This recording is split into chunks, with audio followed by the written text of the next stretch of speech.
is up, guys? I'm Alex. I'm Jason. We're the Table Monkeys, and this is Table Talks episode 37. And it's a special one today because we just finished watching the King of the Table event. My mind is still blown. Still it's blown. Not recovered. Yeah. I can't believe what I just saw. Craziness. It was just craziness. Yeah. I mean, from beginning to end, there was different types of craziness all the way through. We're going to run through the whole thing. If you haven't seen it yet, the spoiler alerts, we are going to divulge details. So go watch buy it. that pay-per-view. Yeah, buy that pay-per-view. Even watch though it. it's over. Yeah, buy that shit and watch it. Yeah, find a way to see what happened because it was fucking insane. Okay, so right off the beginning, the first thing, we'll start with some of the debacles. Right, so we have Raymond's Lipin's Coach Ray versus Mazahir Saidu. Yeah, and really good match. But they start the match and there's no chalk in house. No fucking chalk. And I mean, the amount of money that has gone into this event. And I'm putting that one on Bill. That's on the ref. The ref's job is to make sure that all the equipment is there and functional and ready to be used. And for there not to be a chalk bin with chalk in it before the match starts. Crazy. I know I'm the chalk. Just I'm an brings anal us right chalk back person, to but Pembroke. yeah, I know. I didn't know that Burgoyne was organizing this event, but apparently he got in there somehow at the end. Yeah, and he was like, no chalk It's needed. the best way to fuck people up is get rid of the chalk. But you could actually see again. I think it did play into Raymond's match because he wasn't able to keep his elbow on the pad in the first two rounds. And he wasn't able to contain Mazahir. Well, either. maybe the containment would have been helped a little bit with the chalk, but keeping his elbow on the pad definitely would have been assisted by having the chalk on the pad, which is the way he likes to do it. But he did get chalk eventually around 3 or maybe around 4. The crazy round 4 that went on forever had about 19 fouls in it. Then fucking Sergio. He's totally looking up for his guy. There. Yeah, that was obviously as biased as it gets. There was even, I think it was in round 4, like the earlier part of round 4, where Mazahir was literally looking at Sergio like for advice, like as if what am I supposed to do? Like, how can you save me from this situation, basically? And then the one pin that he had, Ray had a clean pin, and as soon as he gets the pin, then Sergio calls an elbow foul instead of calling a pin. He calls an elbow foul because and it was just it was so blatantly obvious. That elbow foul would have. That was 3 fouls for Ray. He had actually 3 fouls in that match. Oh, they messed that up about 3 times in round 4. The scoreboard was all messed up. The foul counter was all messed up. It made, I know that Ray and Mazahir's match was like a late add-on, but it was really good that it did get added on because you need that. Like, this is the very first one. It's obvious there's going to be mistakes. There's going to be shit that goes wrong. So you need to have things to iron out the kinks. That's why you have, an opening band at an event. So that you may, the PA isn't working right, or that speaker blew out, we need another subwoofer, some shit like that. You got to get all that stuff ironed out, and that's what this first match was. It was ironing all the kinks. Yes. Bill getting comfortable with this guy Sergio and how he's calling calls and stuff. And I mean, in the beginning, when Bill was going over the rules, he said that the only thing the down ref was going to call was pins. Is that true? Yeah, he said Bill said he's going to call all the fouls, and the down ref's only job is to call pins. Well, he didn't hear that. And then right off the bat, fucking Sergio's trying to change the goddamn match with elbow fouls round, right off the bat. Elbow fouls, and I guess it was pretty clear they didn't have instant replay because they never went to try it or anything. So I think if they did, they would have noticed that these elbow fouls were just non-existent. That's what Neil was saying in the commentary box. Like, I don't understand where he's getting this information. Why is he calling an elbow foul here? Yeah, exactly. But anyway, Ray was able to come back. Yep.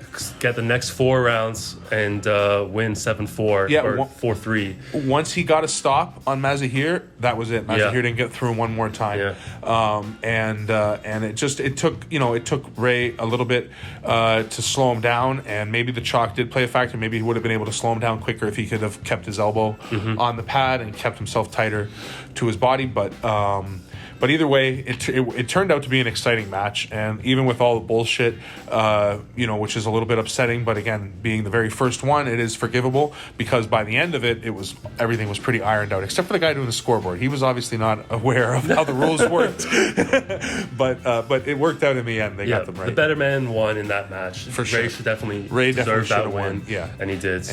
Maybe in a tournament, Mazahir could get Ray 1 out of 1 times, like with a flash. The first 2 rounds were pretty. They were pretty legit, but again, I feel like if Ray had the chalk, maybe he could have stuck his elbow better, and then that would have given him a little more stopping power. Yeah. But point is, I do think Mazahir is good enough to get at least 1 pin on Ray. But in a super match setting, I think Ray's going to beat him every time. So on to the next match. Larry Wheels and Schoolboy. Yeah.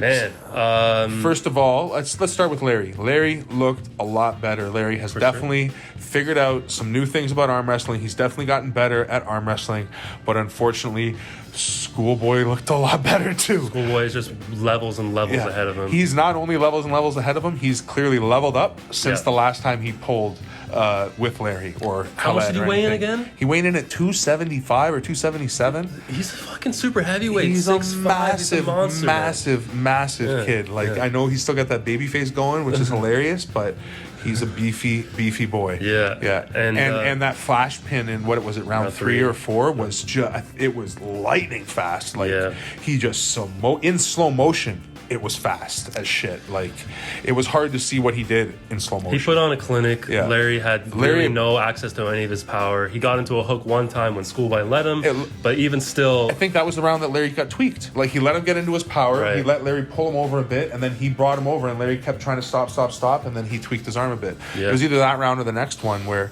we don't know what happened, but there was some commentary. Well, he did pull the next round, so maybe it wasn't that bad. Yeah, but he said, I'm done, so... True. And the next round, he really didn't pull very hard. I still think Larry needs to learn a lot more about the setup. It didn't look like he was getting the right hand position. He was still he was grabbing low. His riser was dumped, and Schoolboy was just technical as all hell. I think it comes down to, we've talked about this a lot before, like when we did a video about about finding your hit. Maybe we'll throw a card up in the window if we can remember.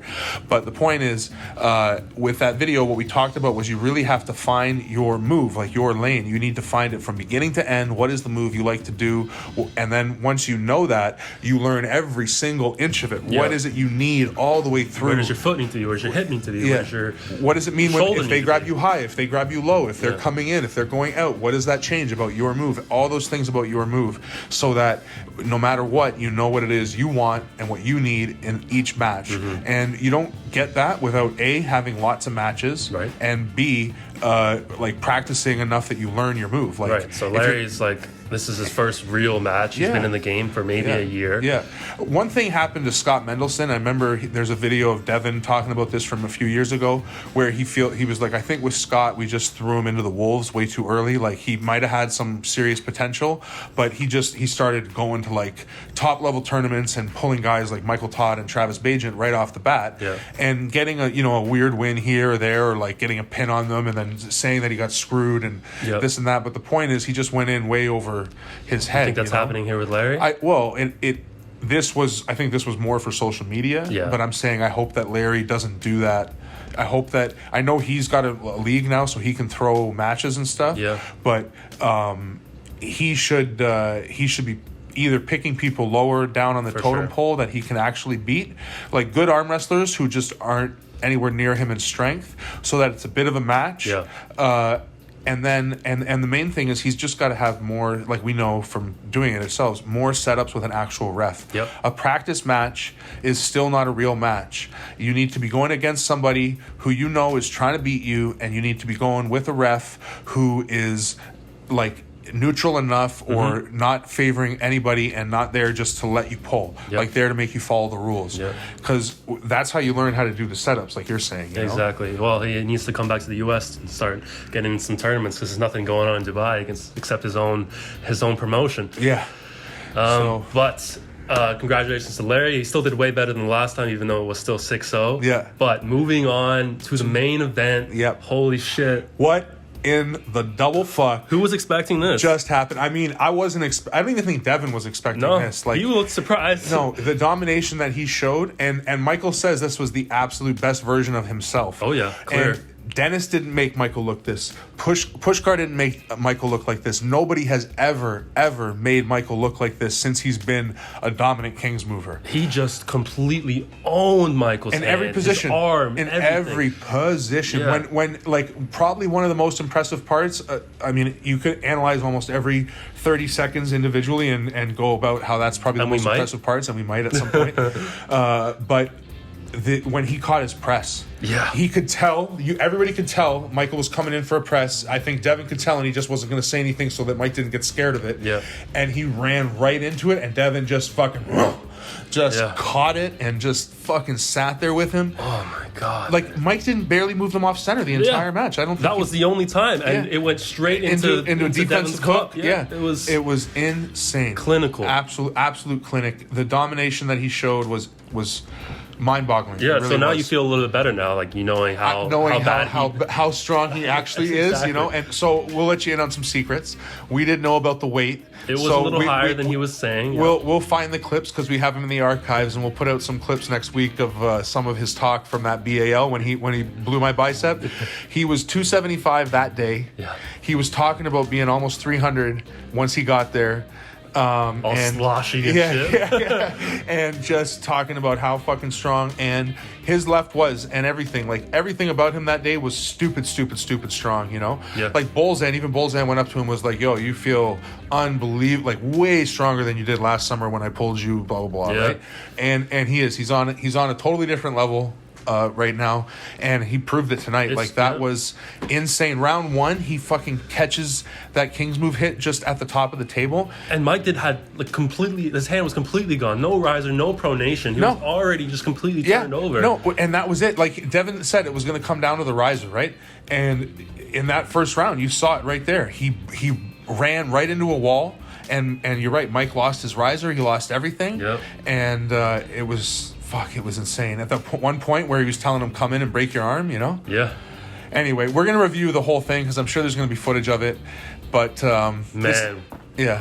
good things coming for arm wrestling. Yeah, I think that is just going to be a huge, it would have been awesome if it was a bit more of a war, but that's still going to be an awesome example of arm wrestling for people to get introduced to. So if you like this video, please like the video, leave feedback in the comments. Do all those things, smash the bell, subscribe, and we will catch you next time. Monkeys out. Peace. You know, I got a pair of sunglasses and a hat I can wear. Here, ready?